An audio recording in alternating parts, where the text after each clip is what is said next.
तेरे करम से प्यारे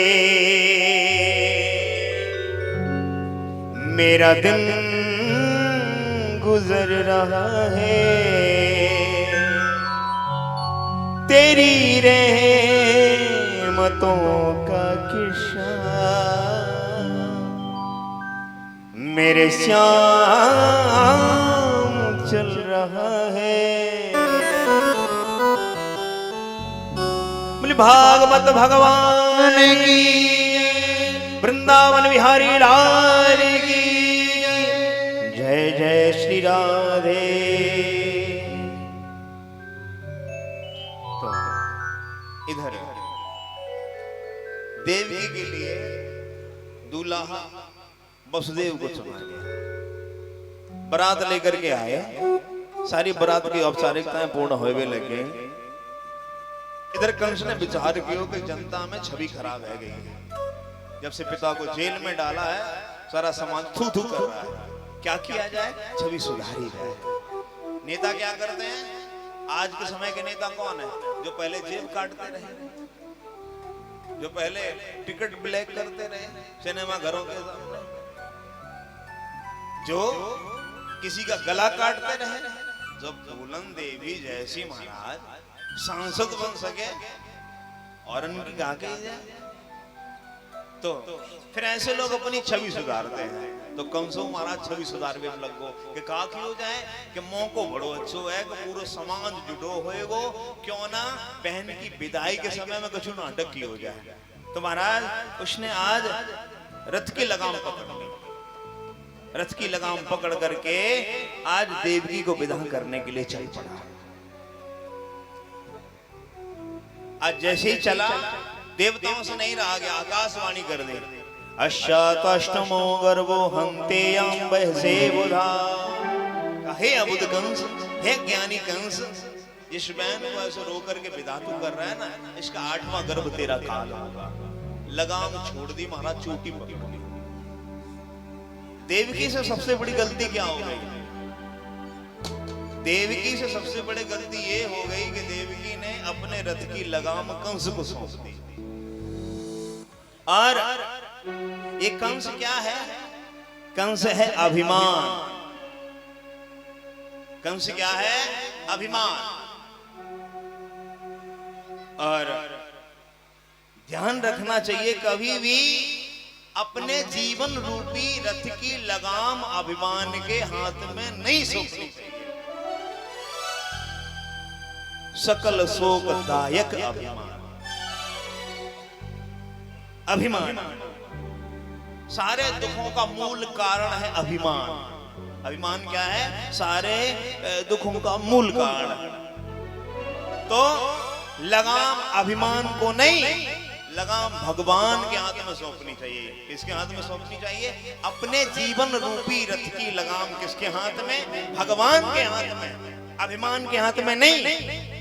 और जो अभिमान के हाथ में सौंप देता है फिर उसका जीवन बर्बाद हो जाता है।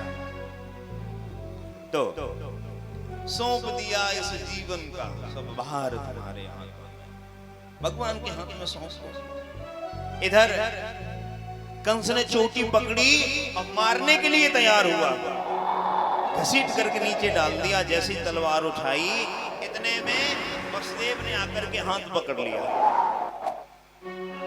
वसुदेव कौन है, पति। पति का मतलब क्या है, पाति रक्षति इति पति, जो पत्नी की रक्षा करे, पत्नी के हर सुख दुख में जो खड़ा रहे, कंधे से कंधा मिला करके, वो है पति। हर सुख में, दुख में, हर परिस्थिति में, हर घड़ी में कंधे से कंधा लगा करके खड़ा रहे, वो है पति। पत्नी का मतलब क्या है, पति को जो पतन से बचाए वो पत्नी। पत्नी का मतलब क्या है, पति को जो पतन से बचाए, गिरने से बचाए, वो है पत्नी। इसीलिए पत्नी के आगे धर्म शब्द लगा होता, ध्यान से सुने, पत्नी के आगे धर्म शब्द लगा होता, पति के आगे धर्म शब्द नहीं लगा होता। पत्नी के आगे धर्म, पत्नी धर्म, पति को धर्म से कोई लेना ही देना नहीं। पति को धर्म से लेना देना नहीं है, वो तो जबरदस्ती कथा में खींच लाए पत्नी, जबरदस्ती कबूल साल में एक आध बार कथा कराए ले, एक आध बार हवन कराए ले, पति को जबरदस्ती एक आधी नवरात्रि को व्रत रखवाए ले, वो तो 2 नंबर की 4 नंबर की कमाई से फुर्सत मिले। धर्म पत्नी के आगे लगा होता, पति के आगे नहीं।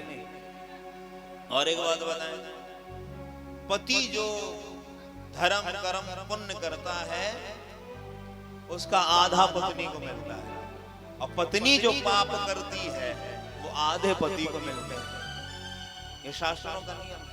पत्नी जो पाप करती है वो आधे पति को मिलते हैं, और पति जो पुण्य करता है अपने आप लेस हो जाते पत्नी की तरफ आते हैं।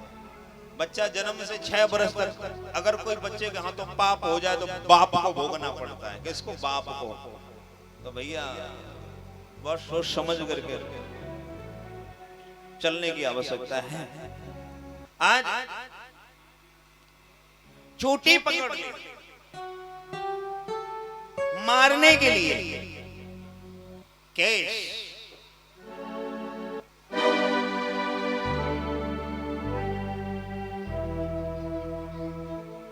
पहले जब जब चोटी पकड़ी जाती थी मेरे गोविंद आ जाते थे बचाने के लिए, लेकिन आज अगर किसी के केस पकड़ लिए जाए तो क्यों बचाने नहीं आता? समस्या क्या है? क्योंकि केस जो है वो किसके प्रतीक है? सौभाग्य के प्रतीक। जिनका रक्षण करना चाहिए उनको काटा जाता है, और जिनको काटना चाहिए उनका रक्षण किया जाता है। नाखून देखो तो ऐसा लगे कि ताड़का की मम्मी तुझे ही है। और बाल, अरे भैया बाल खोलने नहीं चाहिए, बालों को कभी धूप में सुखाना भी नहीं चाहिए सौभाग्यवती स्त्री को। बहुत सोच समझ करके बाल।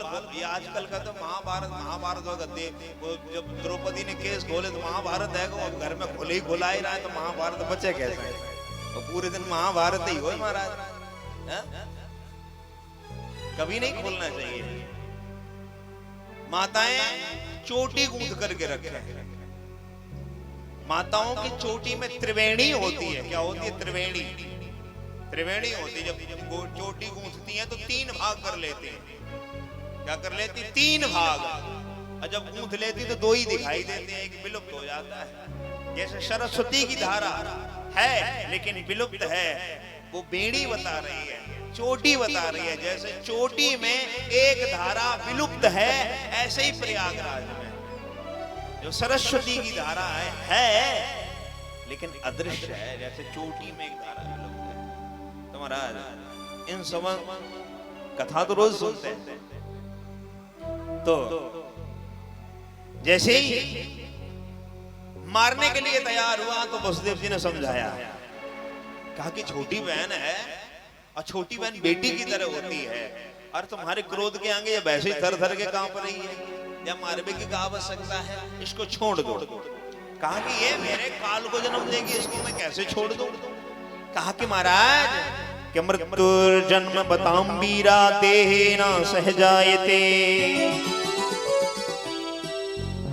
अद्यवाप्त सतान्ते वा मृत्युर्वै प्राणिनम ध्रुवा। जिस गर्भ से हम लोगों का जन्म होता है ठीक उसी दिन हम लोगों की मृत्यु का भी उसी गर्भ से जन्म होता है। तो मृत्यु कौन है? हम लोगों की सगी बहन है। कंस बोला देखो ये प्रवचन सुनने के लिए हम यहाँ नहीं खड़े हैं, कोई ठोस निर्णय लो। तो वसुदेव जी ने विचार किया कि देवी, देखिए अच्छा बुद्धिमान व्यक्ति वही है जो समय को टाल दे। वसुदेव जी ने विचार किया कि आज देवकी को बचाना प्रमुख है। कालांतर में कहा कोई राजा कंस को मार दे तो कंस मर जाए, और कहीं देवकी के संतानी ना भाई तो देवकी बच जाएगी। आज देवकी को बचाना, तो कहा कि महाराज देवकी को जो भी संतान होगी हम तुम्हें ला करके दे देंगे। कंस बोला कारागार में रहना पड़ेगा। कहा ठीक है। आज हस्तकड़ी की बेड़ियां डाल करके कारागार में डाल दिया। आज पहले पुत्र को जन्म दिया जिसका नाम है कीर्तिमान। वसुदेव जी लेकर के आए कंस के सामने। कंस ने देखो, अरे जाकी सकल सूरत बिल्कुल मामई पे गई है, जे का मेरो बिगाड़े गो। कंस ने कहा ले जाओ। देवताओं ने कहा जे तो हमारा धर्मात्मा बहुत जाहिर हो है, और अगर ये धर्मात्मा है गो तो जल्दी मरबे वारो ना है, ताकि हो जाए। नारद जी को बुलाए हो। नारद जी दल कमल लेकर के आए, 8 पंखुड़ी वाला, और नारद जी ने कहा कि देखो बेटा, इसमें पहला कौन है, चौथा कौन है, 8वां कौन है। कंस ने कहा हमें तो जहाँ सब चौथे लग रहे, सब पहले लग रहे, सब 8वें लग रहे। तो कहा कि कोई भी काल हो सकता है 8 में से। अब कंस की खोपड़ी घूमी, 6 बच्चों को मार दिया। साथ में बलराम जी देवी गर्भ से रोहिणी के गर्भ में स्थापित कर दिए गए,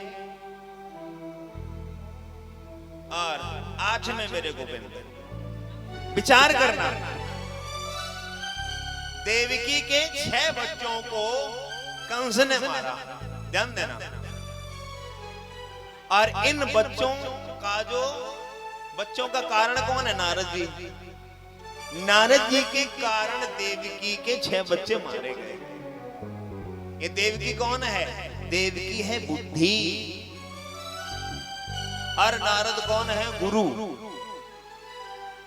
हर बुद्धि में 6 प्रकार के विकार होते हैं, 6 प्रकार के षड विकार, काम, क्रोध, लोभ, मोह, मद, मत्सर। ये षड विकार हर बुद्धि में होते हैं, और गुरु क्या करता है? इन विकारों को मार देता है। गुरु का काम क्या है? इन विकारों को मार देना। तो नारद जी ने यही किया। बलिहारी गुरु आपने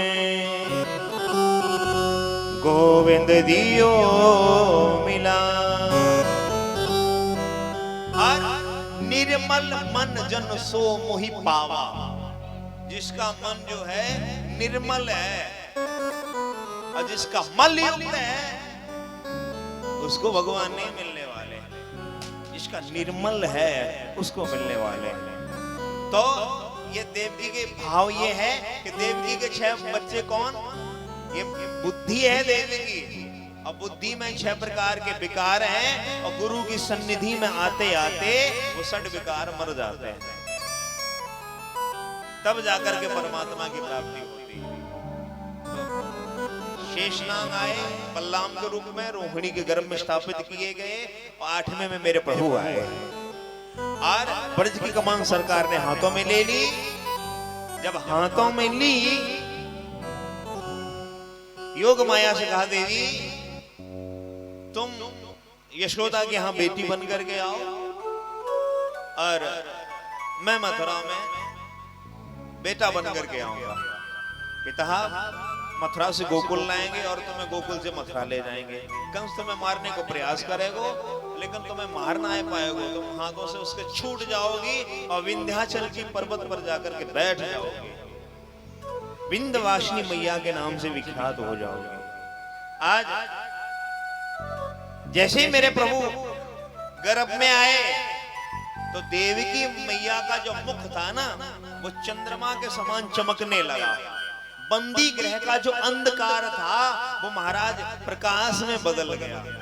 जैसे कंस ने देखा कि हमें लग रहा कि 8वां आ गया है, जो अंधेरा था वो दूर हो गया, प्रकाश ही प्रकाश, चंद्रमा की तरह देवकी का मुख चमक रहा। मारने के लिए आया कंस देवकी को, और जैसे ही गर्भगत हरि का कंस से सामना हुआ, तो कंस के भाव बदल गए।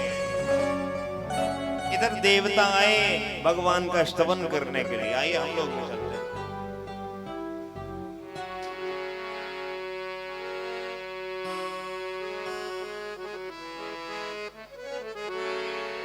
स्वागतम कृष्ण स्वागतम पाहि, स्वागतम सुस्वागतम शरणागतम कृष्ण, स्वागतम कृष्ण स्वागतम कृष्ण, बोलो स्वागतम कृष्ण स्वागतम कृष्ण, स्वागतम कृष्ण स्वागतम कृष्ण स्वागतम कृष्ण स्वागतम कृष्ण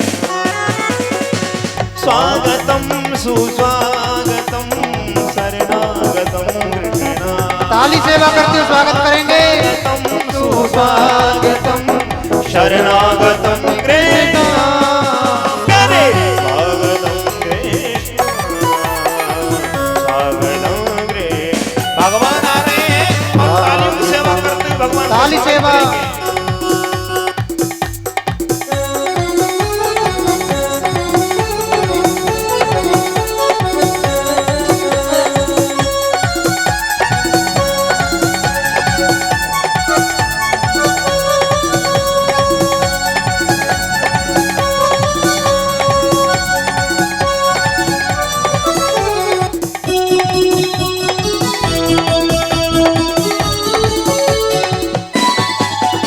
सत्यव्रतं सत्यपरं सत्यं सत्यस्य योनि नियतं च सत्ये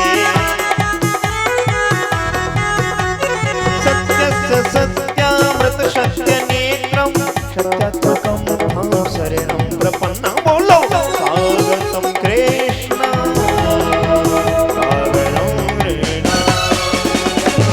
स्वागतं कृष्ण स्वागतं हरि बोल स्वागतम स्वागतम स्वागतम कृष्ण स्वागतम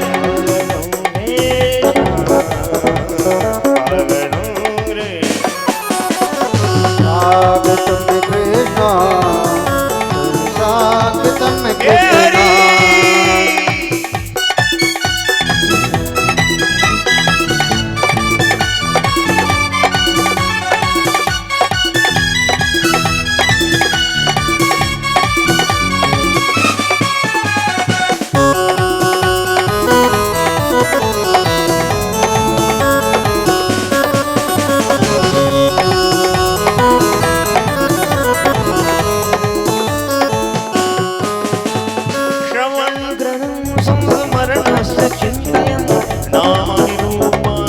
मंगलानि ते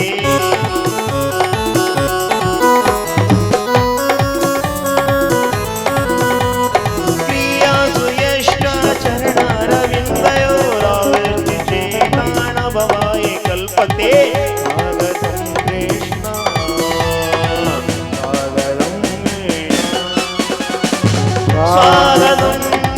स्वागतं स्वागतं स्वागतं कृष्ण ताली सेवा स्वागतम स्वागतम स्वागतम कृष्ण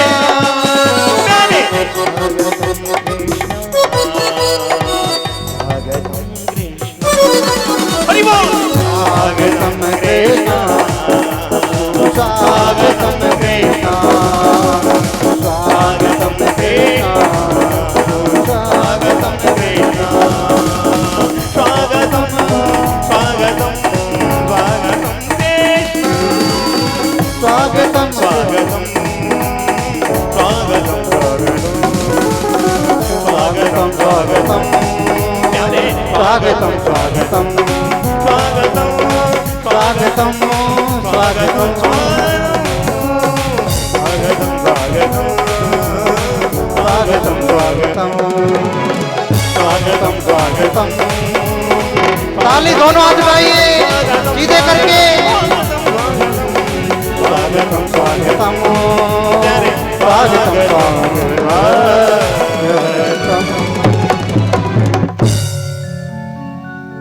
सत्य शब्द कह करके देवताओं ने भगवान की स्तुति करी 9 बार सत्य सत्य कहा और देवकी मैया से कहा कि मां अब तुम्हें डरने की आवश्यकता नहीं है तुम्हारे गर्भ में वो परमात्मा आकर के बैठ गया है जो प्रलय के समय में सारी सृष्टि को अपने उदर में रख करके बरगद के पत्ते पर शयन करता है बटस्य पत्रस्य शपटे शयानम बालम मुकुंदम मनस स्मरामि श्री कृष्ण गोविंद हरे मुरारे हे नाथ नारायण वासुदेव आपके गर्भ में आकर के बैठे हैं। अब ये कंस कुछ नहीं बिगाड़ सकता। और इधर महाराज धीरे धीरे आया भादों का महीना। अथा सर्वगुणोपेता काल परम सोवना। काल सज धज करके आया, कृष्ण पक्ष आया, अष्टमी तिथि आई, बुधवार आया, रोहिणी नक्षत्र आया, तिहर्षण योग आया, भवकर्ण आया, मध्य रात्रि के 12 बजे मेरे गोविंद आज प्रकट हुए। अद्भुत बालक देव की मैया के सामने प्रकट है।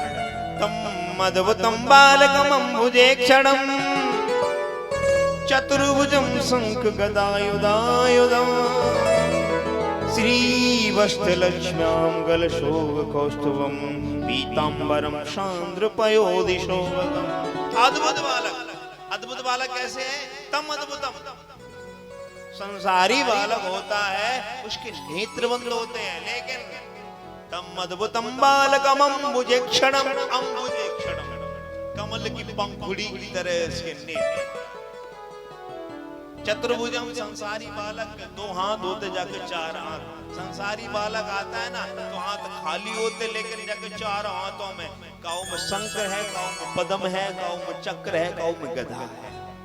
संसारी बालक ऐसा आता, बिल्कुल नंगा आता है।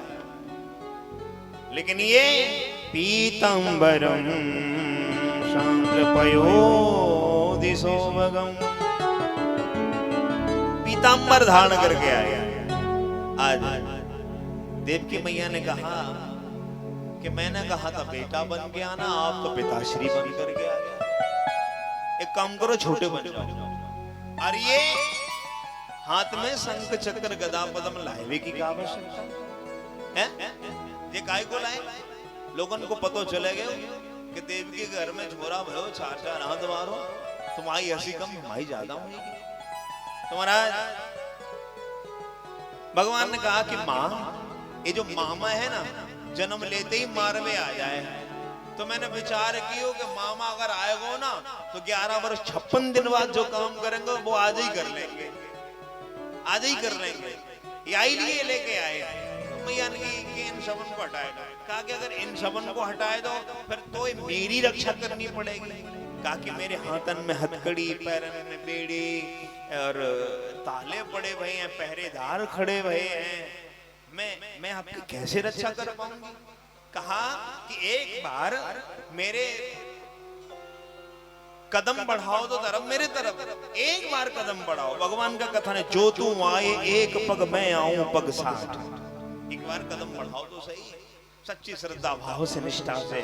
तो जैसे ही भाव हृदय में लाया तो चट चट करके महाराज हथकड़ियां खुल गई, बेड़ियां खुल गई, पहरेदार सो गए, चट चट करके महाराज ताले टूट गए। और मंदम मंदम जलधरा, मंद मंद बरसात होने लग गई। और जैसे ही मंद मंद बरसात होने लग गई तो फिर क्या हुआ? ब्रह्मांड निकाया निर्मित माया, रोम रोम प्रतिवेद गए, सोमम और वासी यह उपहासी, सुनत मतेष्ट न रहे। आज वो बालक बन गया महाराज, बभूभा प्रकटे शिशु, और सब कुछ बता दिया कि हमें यहाँ से ले जाओ और गोकुल वहां से कन्या को। तो महाराज आज एक टोकरे में रख लिया। पहले देवकी मैया ने अपना स्तनपान कराया, निर्निवेश नहरों से निहारा, स्तनपान कराया और टोकरे में लिटाया, और बस देव जी लेकर के चले। और जैसे ही चले महाराज जमुना जी के समीप में आए तो महाराज जमुना जी में तो उफान आया। सारी प्रकृति सजी धरी है, कहीं मोर बोल रही है, कहीं पपीहा बोल रहा, कहीं कोयल बोल रही है, कहीं सिंह दहाड़ रहा है, कहीं सर्प पुष्कार रहा है। सारी प्रकृति सजी हुई है। और लेकर के जैसे चले और जमुना जी के समीप आए तो उफान लेती हुई जमुना को देख करके बसदेव जी का भाव बदला। नहीं ऐसा ना हो कि बाप बेटा हम दोनों ही जामे डूब जाए। अगर लौट करके गए तो मेरे लाला ना है बचबे वारो। उतर गए जमुना जी में। जमुना जी ने विचार किया कि प्रीतम प्यारे चाह रहे हैं मगर चरणन के स्पर्श किए मैं जायवे ना दूंगी। तो प्रभु ने विचार किया मेरे चरण तो ये तब ही मिलेंगे जब पिताजी की दाढ़ी डूब जाएगी। तो भगवान ने क्या किया कि मेरे प्रभु ने अपने चरण लटका दिए। जैसे चरण लटकाए तो चरणों का स्पर्श किया जमुना जी ने। और इधर जब बरसात हो रही थी ना तो शेषनाग ने महाराज ऊपर से छाता सो लगाया और जमुना जी ने कहा देखो चरणन से काम चलवे वालों ना है, मैं मुख देखूंगी। भगवान ने कहा तू तो मानेगी ना, ऐसा ना है मानेगी। तो कहते कि भगवान ने पाद प्रहार कर दिया और जैसे ही पाद प्रहार किया तो मार्गम तदोषित श्रियापते लक्ष्मी पते को आज जमुना ने मार्ग दे दियो। गोकुल में गए धीनी सी चदरिया में लाली ढकी भई थी, लाला लिटायो और लाली को उठाई महाराज और चल पड़े। जैसे ही मथुरा आए तो वो अपने आप महाराज ताले बंद है गए, हथकड़ियां पड़ गई, बेड़ियां पड़ गई और कन्या रोए लगी। जैसे ही रोए लगे तो पहरेदारन के महाराज कान खड़े हुए, हमें दिखे कि आठवां है गए। दौड़ करके कंस के पास में गए, महाराज जल्दी चलिए 8वें ने जन्म ले लिया है। कंस दौड़ करके आया और देवकी ने कहा कि भैया ये बेटा नहीं है, ये बालक नहीं है, ये बालिका है, ये बिटिया है, इसको छोड़ दो, कम से कम इसके सहारे मेरा जीवन यापन हो जाएगा। लेकिन कंस नहीं माना। कंस ने क्या किया, आज जैसे पैर पकड़ा और शिला पर पटकने के लिए जैसे उद्धृत हुआ तो वो कन्या हाथ से छूट गई और बोली किमयम हत्या मंदम जात खलु तवांध कृत। ए मंद बुद्धि वाले कंस, मेरे जैसे निरपराध बच्चों को मारने से तुझे कुछ नहीं मिलने वाला। तेरे काल ने ब्रज में कहूं जन्म ले लियो। अब तो कंस की धड़कन तेज। हे भगवान, आजकल देवी देवता झूठ बोलने लगे। पहले आकाशवाणी बोली कि देवकी के 8वें गर्भ से काल, और जब देवकी के बच्चन को मेरे हाथों से मरवाए दो, और अब आकाशवाणी बोल रही है कि ब्रज में काल ने कौन जन्म ले लियो। देवकी के चरणों में बार बार महाराज नतमस्तक होते हुए कंस ने देवकी और वसुदेव को नजर बंद करके आज बंधन मुक्त कर दिया, नजर बंद रखा। ये तो महाराज मथुरा के हाल हैं। आइए गोकुल की तरफ चलते हैं। ज्यादा समय ना लेते हुए गोकुल लीला को सुना करके और बधाइयां गवाकर आरती प्रसाद आकर, ठीक है। नंद बाबा की ससुराल का महाराज जसोदा। ये जो जसोदा स्टेशन है, नंद बाबा जहीं के। और नंद बाबा के जो गुरुजी थे सांडिल ऋषि, कहाँ के थे? सांडी के। सांडिल ऋषि कहाँ के? सांडी के। तो नंद बाबा महाराज 75 के है गए, लाला नाए भयो। और यशोदा मैया 80 वर्ष की, 5 वर्ष बड़ी है यशोदा मैया बाबा से। एक दिन नंद बाबा ने सांडिल ऋषि से कही कि महाराज चौथो पन जाए व्यवहारो, कल कऊ छोरा छापरे की शकल सूरत देखवे को ना मिलेगी का। तो सांडिल ऋषि ने की कि देखो महाराज जादन पंडितन को चकाचक घोंट के खवाए दोगे ना, समझो कि 22 दिन आपके घर में कछु है जाएगा। तो महाराज आज अनुष्ठान करवायो पंडितन के ब्राह्मणों से। चकाचक महाराज रबड़ी, रसगुल्ला, मालपुआ, रसमलाई, मेवा बाटी चकाचक महाराज घोंट रहे ब्राह्मण। इधर सबन को लगवे लग गए कि यशोदा मैया का कछु हैवे वारो है। नंद बाबा की 2 बहनें नंदा और सुनंदा 6 महीना पहले ही से डेरा डाल के बैठ गई। एक दिन की बात है, यशोदा मैया जल्दी ना आ जाएगी, देर रह गई। नंदा ने विचार किया कि क्या बात है गई भाभी चौंक जल्दी ना आ जाएगी। जैसे कच्छ में जाएगा देखो तो महाराज हीनी सी जजरिया में कुछ ढको हो, राम जाने लाला है कि लाली है, कहाँ है। और हटाएवे को प्रयास किया, विचार आयो कि भाभी के गले में 9 लाख हार, और ये 9 लाख हार कब मिले वो, जब लाला होएगो।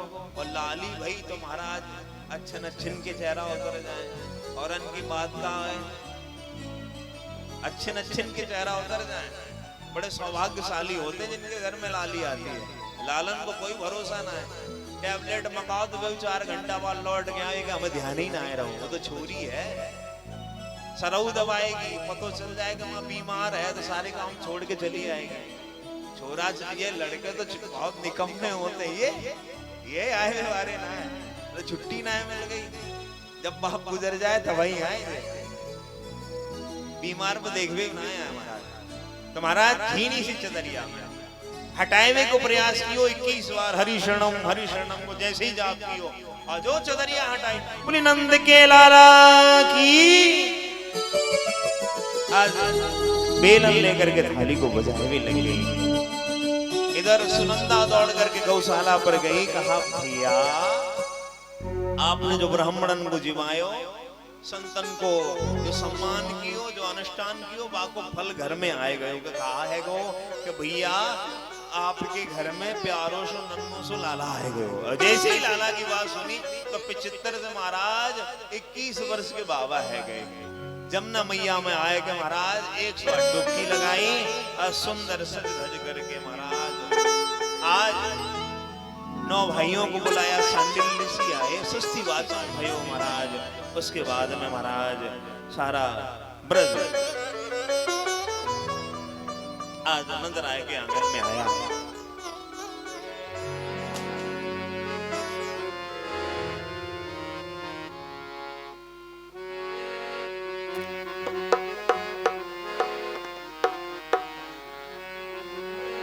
बड़े भाव से बधाई गाएंगे, ठीक है। और जाकाओ को महाराज नाचन हो तो कभी ना छोड़ियो आज, ठीक है। हाँ एक बार हाथ उठाओ बिल्कुल सीधे करके, हाथ उठाओ। बोले नंद के लाला की। जिन जिन को नाचना आता है उन्हें हाथ उठा दो, सभी नाचना आता है। और देखो अगर